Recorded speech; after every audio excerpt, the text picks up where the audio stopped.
তুমি কোন শহরের মাইয়া গো, লাগে উড়াধুরা। তুমি কোন শহরের মাইয়া গো। প্রেক্ষাগৃহ জয় করে তুফান আসছে ওটিটি প্ল্যাটফর্মে, তাও আবার একটি নয়, দেশ ও বিদেশ দুটিতেই। এমন খবর প্রকাশের পর দর্শকদের বাড়তি নজর মুক্তির তারিখের প্রতি। এবার জানা গেল সেটিও। হইচই আর চরকি একসঙ্গে জানান দিল মুক্তির তারিখ। জানানো হলো 19 সেপ্টেম্বর নিজ নিজ ওটিটিতে মুক্তি পাচ্ছে রায়ান রাফির নির্মিত ব্লকবাস্টার ছবিটি তুফান। ঈদুল আজহা উপলক্ষে 17 জুন দেশের প্রেক্ষাগৃহে মুক্তি পায় শাকিব খান অভিনীত তুফান। দেশের বাইরেও সিনেমাটির সফলতা মন্দ নয়।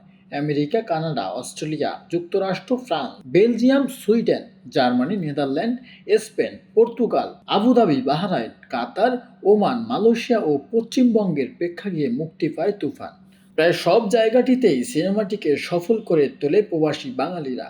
আদনান আদিফ খান ও রায়হান রাফির গল্পে আদনান আদিফ খানের চিত্রনাট্যে তুফান সিনেমায় শাকিব খানের দৈত্য চরিত্র দেখা গেছে।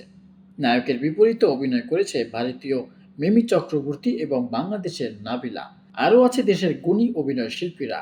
সিনেমাটি প্রযোজনা করেছেন Alpha I studio limited, digital partner Chorki এবং ইন্টারন্যাশনাল ডিস্ট্রিবিউটর হিসেবে আছেন এসবিএফ।